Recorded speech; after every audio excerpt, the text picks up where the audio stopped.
There are moments in your life that arrive disguised as something ordinary. They were the camouflage of a Tuesday night, the familiar drone of a movie you have both seen a dozen times, the comfortable weight of a friendship that has become a fundamental law of your personal physics. You do not recognize them as thresholds until you are already halfway across, one foot suspended over a space you never knew existed. For me, that moment smelled of old wool, rain-damp hair, and the faint, grounding scent of coffee that always seemed to cling to Julian. He was asleep, his head resting on my shoulder, his breathing as slow, even tied against the side of my neck. And it was, in its devastating simplicity, the most terrifying and beautiful thing I had ever experienced.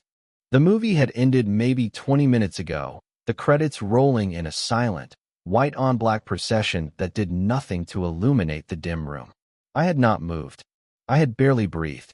My entire consciousness had collapsed into the single point of contact where his temple met the curve of my shoulder. It was a pressure both immense and impossibly light, a paradox I felt all the way down to my bones. This was Julian, my best friend, the North Star of my social universe, the one person whose presence was as innate and necessary as air. And he was here, in my space, breathing my air, his guard so completely dismantled that he had drifted into sleep against me, trusting me to be his anchor in the quiet dark. My mind, a relentless engine of overanalysis, was cataloging every sensation. The fine, soft texture of his dark hair tickling my jaw, the subtle warmth seeping through the fabric of my shirt, a localized heat that felt like it was branding me. The rhythmic rise and fall of his chest, a slow, hypnotic drumbeat I could feel through our shared proximity on the worn leather of my couch. I was a photographer by trade and by nature. My life was a study in observation, in capturing the fleeting, unspoken truths in a frame. But this was different. This was not something I could capture with a lens. This was something that was capturing me, holding me utterly still, a willing specimen pinned by the weight of a decade of unspoken affection.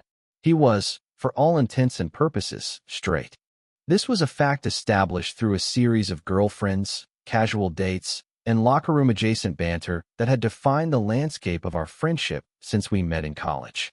Sarah had been the most recent, a 2-year relationship that ended in a quiet, undramatic fizzle a few months ago, leaving behind a subtle hollowness in Julian that he tried to fill with late nights at the office and longer hours at the gym. He never talked about it, not really. He just appeared, at my apartment, more often, seeking a quiet port in his own internal storm, and I had always left the lighthouse on for him. But this was new territory. Before, our physical contact was strictly defined by the unspoken rules of male friendship. A quick, back-thumping hug after a victory, a shoulder bump in a crowded bar, the accidental brush of hands reaching for the same bowl of popcorn. This, however, was a flagrant violation of those established statutes. His hand was resting on the cushion between us, his fingers slightly curled, so close to my own thigh that I could feel the phantom heat of them. His entire body was angled toward me, a slow, unconscious lean that had culminated in this final, trusting surrender. And every rational part of my brain was screaming at me to shift, to clear my throat, to do something that would gently nudge him back into his own space, to restore the comfortable, platonic boundary we had always maintained. But I could not. It felt like trying to deny gravity. Because the secret, the one I had packed away in a lead-lined box in the deepest vault of my heart, was that I was hopelessly, irrevocably in love with him. It was a quiet, chronic ache I had learned to live with, a baseline hum of yearning beneath the easy surface of our friendship. To him, I was Leo. Solid, dependable, quiet Leo. The guy who listened. The guy with the comfortable couch and the good coffee.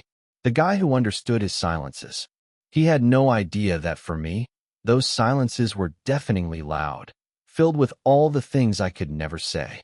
He had no idea that his casual smile could recalibrate my entire day, or that the sound of his laugh was the closest thing I had to a religion. A strand of his hair fell across his forehead, and without thinking, my free hand lifted, my fingers hovering in the air just inches from him. The impulse to brush it back was so powerful, so primal, that it took a Herculean effort to clench my fist and lower it back to my lap. The risk was too great. Waking him would be one thing, but waking him with my hand in his hair? That would be an act of confession. It would be an admission of the truth, that this moment, for me, was not ordinary. It was a threshold, and I was terrified of what lay on the other side. So I sat there, a statue carved from longing and restraint, letting the weight of him anchor me in the beautiful, agonizing present, wondering if he would ever know that he was my entire world, asleep on my shoulder on a Tuesday night. It had not always been like this tightrope walk over a canyon of unspoken feelings. Our friendship began in the stark, chemical-scented darkness of a university darkroom. I was a photography major, a creature of shadow and light, most comfortable with a camera between me and the rest of the world. He was a software engineering student, a being of logic and code, who had signed up for an introductory film photography class on a whim, claiming he wanted to use a different part of his brain. I remember seeing him for the first time, squinting at a contact sheet under the dim red safety light, a frustrated furrow in his brow that seemed so out of place on his usually open, easygoing face. He looked up, caught my eye, and gave a small, self-deprecating shrug. "I think I'm better with binary," he'd said, his voice a low, friendly rumble in the quiet space. I had walked over, drawn in by that simple, unguarded admission. I showed him how to read his negatives, how the light and shadow were inverted, how to find the one perfect frame in a sea of near misses. I explained the delicate alchemy of developer and stop, bath, and fixer, the patience required to watch an image ghost its way into existence on a blank sheet of paper. He listened with a genuine curiosity that was both surprising and endearing. He was used to immediate results, to the clean certainty of a compiled code. The slow, meditative, and often unpredictable nature of film was a foreign language to him, but he was willing to learn. That was the first thing I learned about Julian, his boundless capacity for curiosity.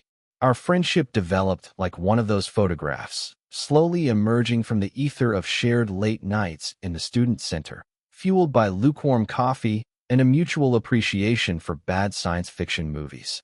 He was the sun to my shade. Where I was quiet and observant, he was effortlessly social, collecting friends and experiences with an easy grace that I envied. He would pull me into his orbit, introducing me to people at parties, making sure I was included in conversations, acting as a bridge between my quiet interior world and the louder world outside. And I, in turn, offered him a space of calm. My dorm room, and later my small off-campus apartment, became a sanctuary from the pressures of his demanding coursework and his bustling social life. He would come over to study, which usually meant he would talk through a complex coding problem while I quietly edited photos, the click of my mouse a steady counterpoint to the rhythm of his thoughts. I fell in love with him in pieces, so gradually that I did not notice it was happening until it was already a finished thing. It was in the way his eyes would light up when he finally solved a difficult algorithm, a brilliant flash of intellectual fire. It was in the unconscious way he would push his hair off his forehead when he was concentrating. It was in the surprising gentleness he showed to a stray cat that lived near our building, leaving out a small bowl of milk each morning. Each of these moments was a snapshot I collected and stored away, building a mosaic of him inside my mind. The definitive moment, the one where denial was no longer possible, happened in the spring of our junior year. We were on a road trip with a few other friends, driving towards the coast. I was behind the wheel, and Julian was in the passenger seat, in charge of the music. He had put on some old, nostalgic anthem from our high school days, and he was singing along, completely off-key, drumming a frantic, joyful rhythm on the dashboard. The late afternoon sun was pouring through the windshield, catching the gold flecks in his eyes and turning his hair into a halo of light. He turned to me, mid-chorus, with a laugh so pure and uninhibited that it seemed to vibrate in the very air of the car. And in that instant, looking at him, so full of life and light, my heart didn't just ache, it fractured. It was a clean, sharp break, the kind you know will never heal quite the same. The platonic foundation of our friendship crumbled, and what rushed into the void was a love so profound and overwhelming that it stole my breath. I had to look back at the road, my knuckles white on the steering wheel, because I was terrified that if he looked at me for a second longer, he would see it all written plainly on my face. After that, I became a master of concealment. I built walls within myself, carefully curated corridors of thought where my feelings for him could exist without bleeding into our daily interactions. Our friendship was too precious to risk. He was my anchor, my confidant, my brother in all but blood. The thought of making him uncomfortable, of shattering the easy trust between us with a confession he did not want and could not reciprocate, was unbearable. So I learned to live with the ghost of what I wanted. I listened to him talk about girls he was dating, offering what I hoped was sound, brotherly advice, while my own heart felt like it was being ground to dust. I was his photographer, his chronicler. I took pictures of him with his girlfriend, Sarah, at parties, on holidays, capturing their smiling faces while my own felt like a mask. I became an expert at framing the shot to cut myself out of the picture. He never suspected a thing. My quiet nature was the perfect cover. He simply saw me as Leo, steady, calm, perhaps a little too introverted for my own good, but always there. The safety of that role was my prison and my salvation. It allowed me to be close to him, to be a part of his life, which was a privilege I would not trade for anything. But it also meant that I was perpetually on the outside looking in, a spectator to the life of the person who was, in every meaningful way, my own. The friendship was a beautiful, intricate room we had built together, but I was the only one who knew about the secret, soundproof chamber hidden behind the bookcase, where I kept my heart locked away. The shift began subtly, a change in barometric pressure before a storm. It started around the time things with Sarah began to unravel. It was not a dramatic, explosive end, but a slow, quiet erosion. Julian, who was usually a torrent of energy and plans, became still. The bright, forward momentum that had always defined him seemed to stall. He stopped talking about the future, about the trips they were planning or the apartment they had been considering. Instead, a new kind of silence began to emanate from him, a heavy, static-filled quiet that was vastly different from the comfortable silences we used to share.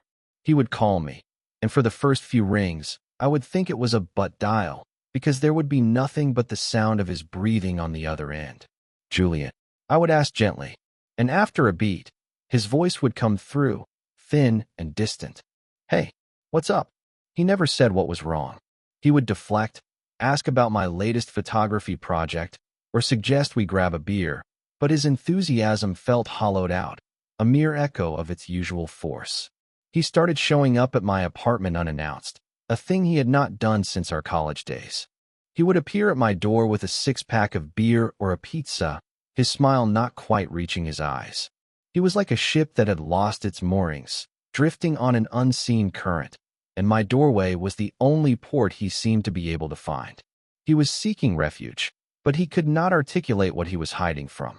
The official breakup, when it finally happened, was communicated to me in a 3-word text message. "It's over now." There was no explanation, no request for a call. Just that stark, final statement. I waited, my phone heavy in my hand, expecting a follow-up, an emotional torrent, or at least a call for backup. Nothing came.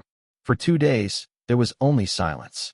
I resisted the urge to bombard him with calls and texts, knowing he needed to process it in his own way. I just sent a single reply. "I'm here if you need me." On the third night, my buzzer rang at 2 in the morning. I knew it was him before I even pressed the button to speak. When I opened the door, he was just standing there, looking smaller than I had ever seen him. His shoulders were slumped, his hair was a mess, and his eyes were shadowed with an exhaustion that went far beyond lack of sleep. It was a profound, soul-deep weariness. He did not say a word. He just looked at me, his expression a jumble of apology and desperation. I stepped aside and held the door open.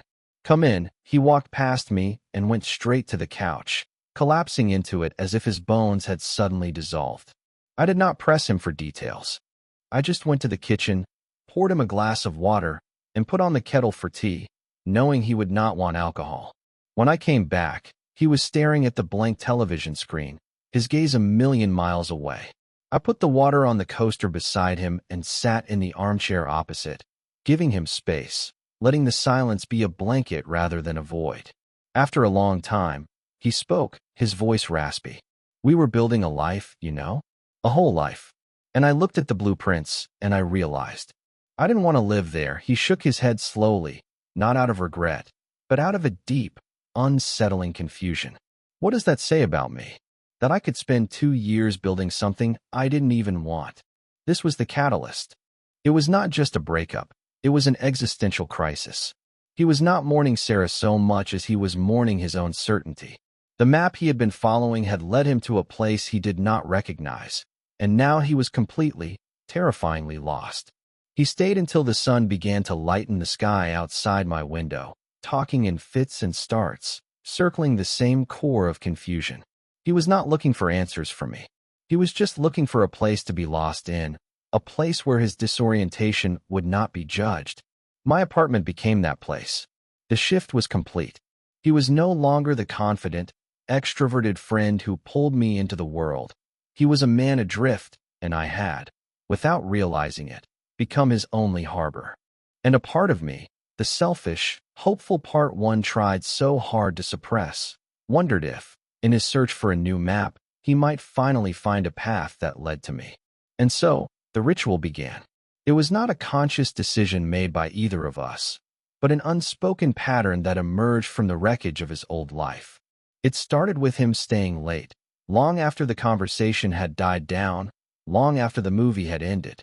He would linger on the couch, his energy so depleted that the thought of the drive back to his own empty apartment seemed like an insurmountable journey. The first time he fell asleep there, I thought it was an anomaly, a simple product of emotional and physical exhaustion. I found a spare blanket in the hall closet, the soft, worn fleece one, and gently draped it over him. His breathing did not even hitch. He was so deeply submerged in sleep. I stood there for a long time, watching the gentle rise and fall of his chest in the dim light filtering in from the street, my heart a frantic, caged bird.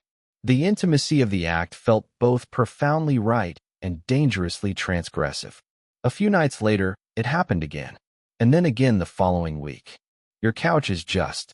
It's dangerous, he would joke weakly in the morning, rubbing the sleep from his eyes as I handed him a mug of coffee. I sit down, and it just swallows me. It was a convenient fiction, a plausible excuse that allowed us both to sidestep the truth. He did not want to be alone, and my presence was a balm to his frayed nerves. My apartment was quiet. It was ordered. It was safe. It was everything his own life was not at that moment. And I, in my infinite, patient love for him, was its silent keeper. The ritual evolved, as all rituals do. The couch became the default. He would arrive, we would talk or watch something, and eventually, the conversation would taper off, and he would drift away, sinking into the cushions as if pulled by a powerful tide. I developed my own set of accompanying rites. I would make sure the blanket was always clean and folded on the armchair. I would leave a glass of water on the coffee table for him. I would turn off all the lights except for the small lamp in the corner, leaving just enough of a glow for him to navigate by if he woke up in the night. These small acts of care were the only way I could physically express the love I felt, channeling it into these safe, deniable gestures. I was not his lover. I was his caretaker, his friend, the keeper of his temporary peace. It was a role I cherished and resented in equal measure. The air in my apartment on those nights was thick with unspoken things. I would retreat to my bedroom, leaving him asleep in the living room, but the thin wall between us might as well have been paper. I was acutely aware of his presence. Every sigh, every rustle of the blanket, every shift of his weight on the couch registered in my mind. I would lie awake in my own bed, staring at the ceiling, my body humming with a painful, vigilant awareness. He was just a few feet away, vulnerable and unguarded in a way he never was in the daylight. The temptation to just go out there, to sit on the floor by the couch and watch him sleep, was a physical ache. But I never did. I respected the boundary, this invisible line we had drawn between his need for comfort and my need to protect my own heart. Then came the night that the boundary blurred. It was raining, a relentless, drumming downpour that had been going on for hours. Julian had shown up soaked and miserable, his project at work hitting a major snag. He had paced my living room for an hour, running his hands through his hair, a caged animal of anxiety and stress. Eventually, he had burned himself out, collapsing onto the couch in a heap. By midnight, he was asleep. I performed my usual ritual, draping the blanket over him. But as I turned to leave, he stirred, his eyes fluttering open. "Leo," he murmured, his voice thick with sleep. "Hey," I whispered. "Go back to sleep." He pushed himself up on one elbow, looking around the dim room as if confused. "My back is killing me from this couch," he mumbled, a statement of fact more than a complaint. There was a long pause, and the rain hammered against the window panes, filling the silence. Then he looked at me, his gaze direct and hazy. "Your bed's big enough for two, right?" The question hung in the air, a perfectly weighted object that could either build a bridge or shatter everything. My heart stopped. My brain, however, went into overdrive, scrambling for the correct, platonic response. "Sure, man, no problem. I can take the couch." That was what I was supposed to say. That was the friend answer. But the words would not form. The selfish, hopeful part of me, the part one kept locked away, had just picked the lock and was now standing in the open doorway. "Yeah," I heard myself say, my voice sounding distant and strange. "It is," he nodded slowly, as if that was the only answer that made sense, and pushed himself to his feet. He followed me into my bedroom without another word. The space, which had always been my solitary sanctuary, suddenly felt charged, electric, foreign. He took the side of the bed by the wall, and I took the side by the door. We lay there on our backs, a foot of neutral territory between us, staring up at the dark ceiling. The only sounds were the rain outside and the frantic, silent screaming of my own pulse in my ears. I was hyper-aware of everything. The dip his weight made in the mattress, the sound of his breathing, deep and even now, the radiating warmth of his body, so close to mine. It was an agony of proximity, a feast laid out before a starving man who was forbidden to eat. I did not sleep at all that night. I simply lay there, rigid and alert, guarding the fragile, terrifying new shape our friendship had taken. That night established a new, even more perilous ritual. The pretense of the couch was abandoned. Now, on the nights he stayed, he would simply head to my bedroom when he grew tired, a silent, mutual understanding passing between us. He would take his side, I would take mine, and we would lie in the dark, separated by a chasm of unspoken words that felt both miles wide and paper-thin. Sometimes we would talk, our voices low whispers in the shared darkness, about work, about old memories, about nothing at all. The darkness seemed to grant him a permission slip for a different kind of intimacy, a verbal vulnerability that mirrored the physical one. He told me things in the dark he never would have in the light of day.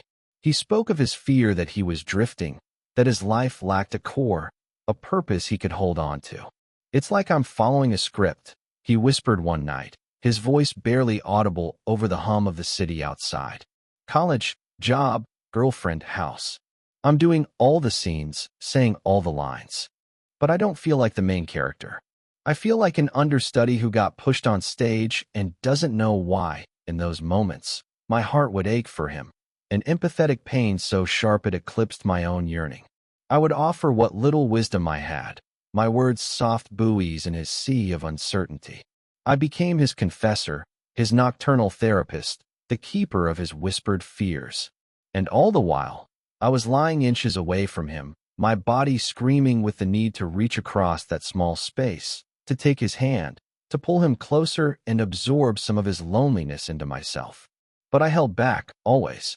The risk of misinterpretation was too high. This fragile ecosystem we had created was predicated on ambiguity.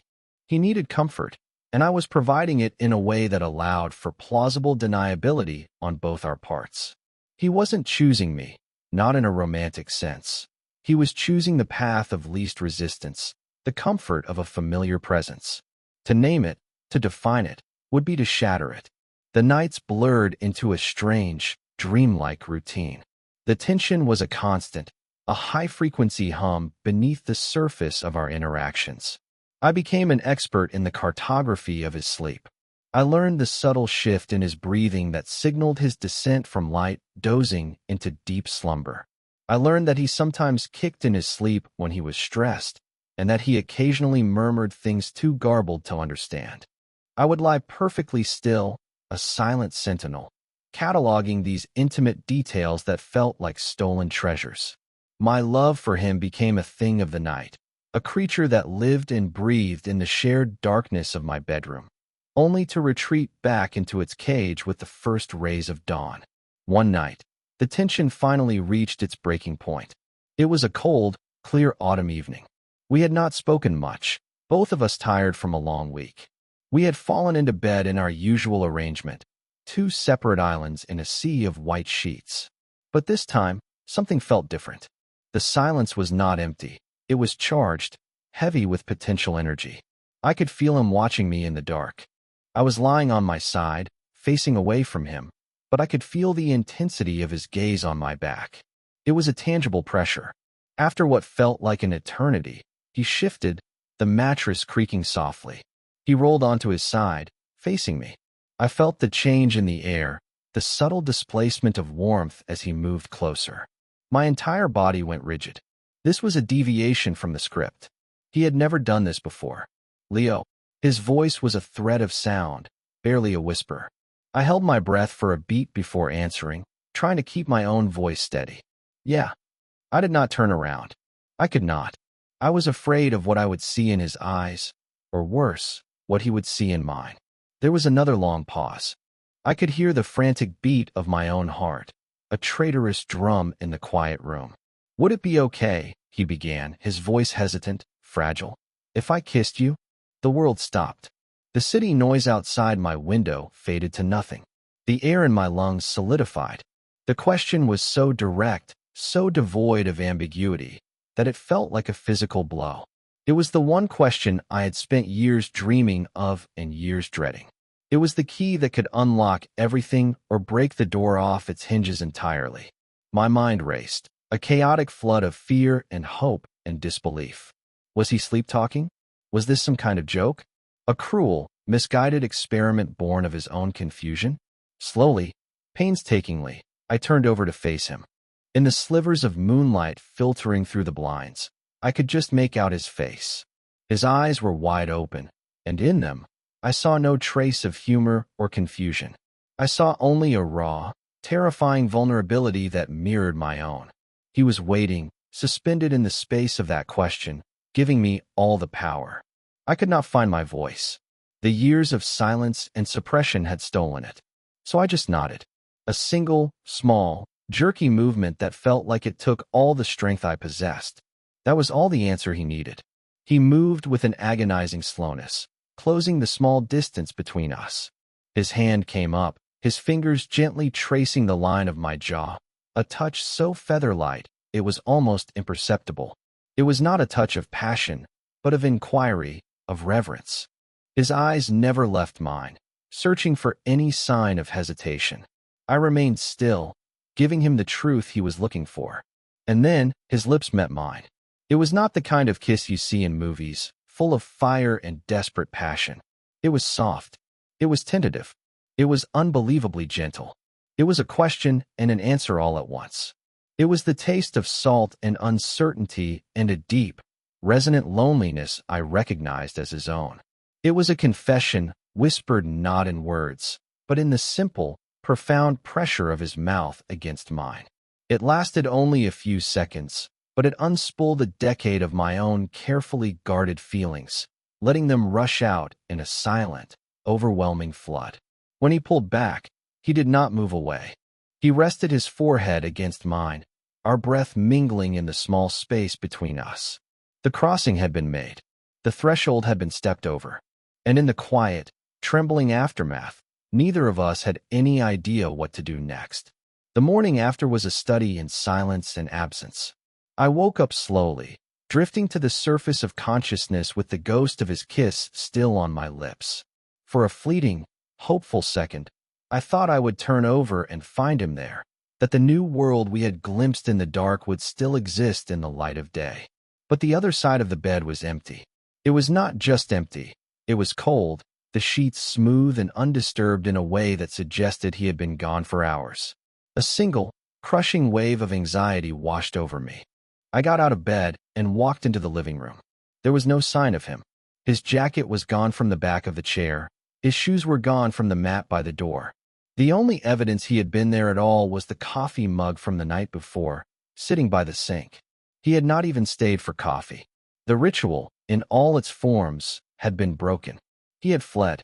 I picked up my phone, my thumb hovering over his name. What could I even say? Hey, about last night. It all felt too big, too fragile for a text message. I decided to wait, to give him space, to let him make the first move. Surely, he would have to say something. An act like that, a question like that, could not simply be erased by the morning light. But the day passed in a stretch of agonizing silence. My phone remained quiet.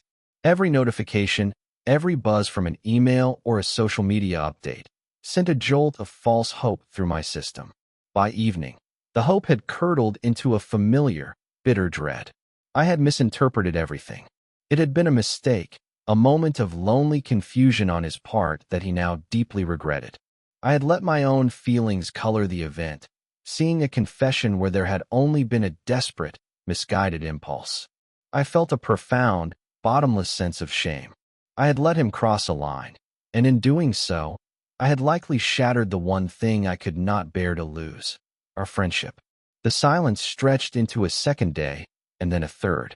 I sent a tentative text, trying to feign normalcy. Hey, you left your charger here. It was a lie, but it was a safe one, an excuse for contact. The reply came back hours later. A single, terse message. No worries. Grab it later. No thanks. No how are you? No acknowledgement of the gaping void that had opened between us. It was the textual equivalent of a door being slammed in my face. The withdrawal was absolute. He was avoiding me, building a fortress of silence around himself. And with every passing hour, my hurt began to calcify into a quiet, simmering anger. It was not just about the kiss. It was about the question that preceded it. Would it be okay? He had asked for my permission. He had made me a participant, an accomplice in the act. And now he was treating me like collateral damage from his own emotional detonation, leaving me alone in the rubble while he ran for cover. The tenderness of the moment was being systematically erased by the cruelty of his current silence. I had been his safe harbor for months, and the moment he felt unsafe with himself, he had abandoned the port entirely. On the fourth day, I could not take it anymore. The uncertainty was eating me alive. I had to know. I needed to hear the words from him, even if they were the ones I feared the most. I needed him to look me in the eye and tell me it was a mistake, so I could begin the long, arduous process of rebuilding my walls and pretending it never happened. Passivity was no longer an option. I drove to his apartment. I had not been to his place in months. He had always come to mine. As I stood outside his door, I felt a tremor of apprehension. I knocked, my knuckles rapping against the wood with more force than I intended. For a long moment, there was no answer. I was about to turn away, to retreat, when I heard the sound of the deadbolt sliding back. The door opened a few inches.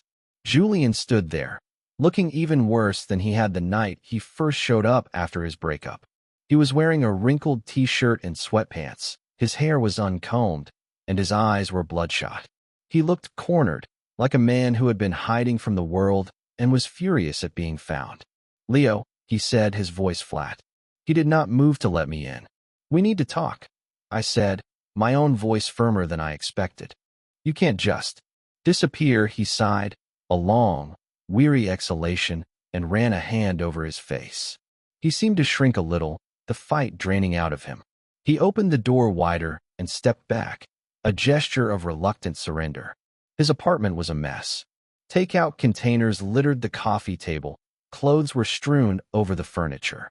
It was the physical manifestation of his inner chaos. He did not offer me a seat. He just stood in the middle of the room, his arms crossed over his chest, a defensive posture. "There's nothing to talk about," he said, not looking at me. It was a mistake. I was confused. I'm sorry. The words were exactly what I had expected, but hearing them spoken so dismissively, so clinically, felt like a punch to the gut. All the intimacy, all the vulnerability of that moment, reduced to a clinical error. A mistake.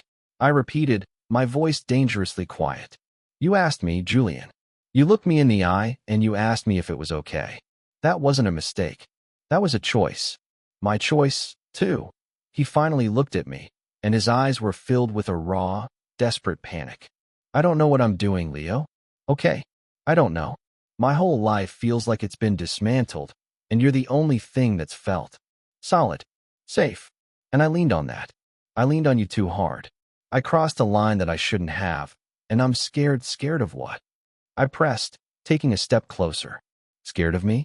Or scared of yourself? Both, he exploded, his voice cracking.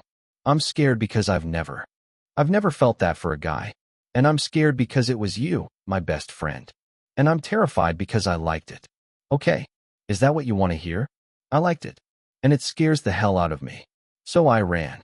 Because I don't know what it means, and I don't want to ruin the one good thing I have left in my life. His confession, raw and jagged and full of fear, hung in the air between us. The anger drained out of me, replaced by a wave of profound, aching sadness for him. He was not being cruel. He was flailing, drowning in a sea of his own identity. He had not run from me, not really. He had run from himself. And in that moment of painful, chaotic honesty, the first fragile thread of a new kind of understanding began to form between us. The silence that followed his outburst was different from the one he had imposed for days. It was not a wall. It was an open space, cleared by the force of his admission. He stood there, breathing heavily, his defenses shattered, looking utterly lost. I closed the remaining distance between us, not with the intention of touching him, but just to stand in his space, to let him know I was not going to run. You think you could ruin us? I asked, my voice soft now. Julian, we're stronger than that. I'm stronger than that. I paused, gathering the courage to lay my own truth on the table, to meet his vulnerability with my own. What you don't know is that, for me, it wasn't just a kiss. And it wasn't a mistake. His eyes widened, a flicker of comprehension dawning in their exhausted depths. He was finally seeing it, the truth I had kept hidden for so long. The landscape of our friendship was being redrawn right before his eyes, and he was seeing the features that had been there all along, just obscured by fog. He sank down onto the arm of his sofa, dropping his head into his hands. Oh God, he whispered into his palms. Leo, I'm so sorry. I've been so blind. You weren't blind, I said, sitting on the coffee table so I was facing him. You just saw what I wanted you to see. I was afraid, too. I've been afraid of losing you for years. We sat there for a long time. The messy apartment, a strange sanctuary for our shared confessions. We talked. For the first time, we truly talked, without the cover of darkness or the buffer of plausible deniability. He spoke of the suffocating pressure he had felt to follow a certain life path, and the terrifying freedom of realizing it was not his. He admitted that his nights at my apartment were not just about avoiding his own loneliness, but about seeking a specific kind of peace he only ever found with me. He described the feeling leading up to the kiss not as a conscious decision, but as an undeniable gravitational pull, a deep, instinctual need to close the distance, to make the emotional intimacy they shared physical. I didn't know what I wanted, he said, finally looking up at me, his eyes clear for the first time in days. I just knew I wanted to be closer to you. That simple, honest sentence was everything. It was not a declaration of love, not a definition of his sexuality. It was something more fundamental. It was a statement of need, of connection. It was a starting point. Our relationship began to rebuild itself from that moment, on a new foundation of honesty. It was slow and tentative. There were no grand romantic gestures. Instead, it was a series of small, intentional choices. A few days later, he texted me. My apartment is a disaster. Need help? It was an invitation back into his life, and I took it. We spent a Saturday cleaning his apartment, ordering pizza, and falling back into the easy rhythm of our friendship. But this time, it was underscored by a new, acknowledged current of awareness. That night, he came back to my place. When it grew late, a familiar yet terrifying moment of decision arrived. He stood by the hallway, hesitating.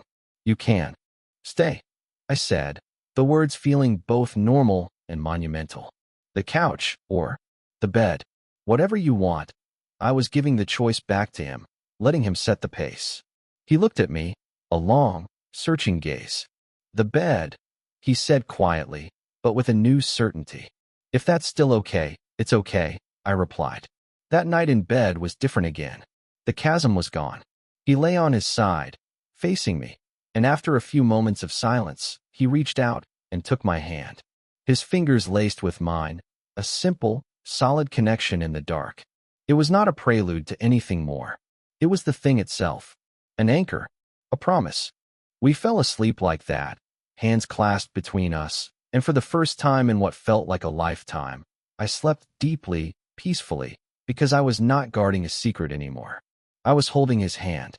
The days that followed settled into a quiet, beautiful new normal. The ambiguity was gone, replaced by a gentle, unspoken certainty. The rituals returned, but they were transformed. He still stayed over most nights, but it was no longer an act of refuge. It was an act of choice. We were learning a new language together, one spoken in small gestures. The way he would find my hand while we were watching a movie. The way I would brush my thumb over his knuckles. The way he started leaving a toothbrush in my bathroom, a silent claim on the space.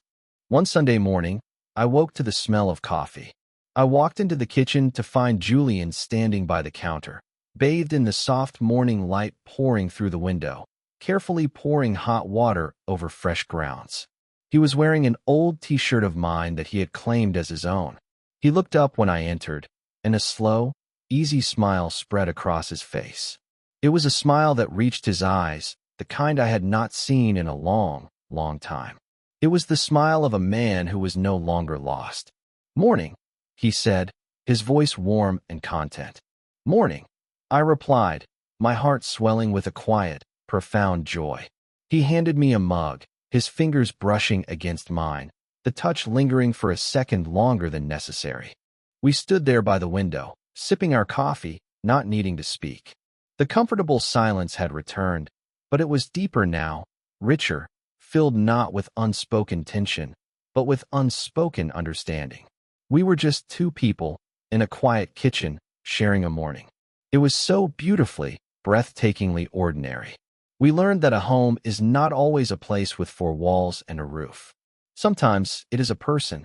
Sometimes it is the safe, quiet space you build between two souls who have been navigating their own storms. The thresholds of our lives are not always grand, dramatic doorways. Often, they are as simple and as terrifying as a head resting on a shoulder, a hand held in the dark, a quiet question that changes everything.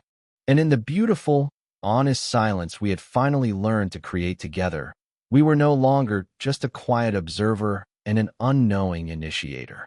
We were just Leo and Julian, and we were home.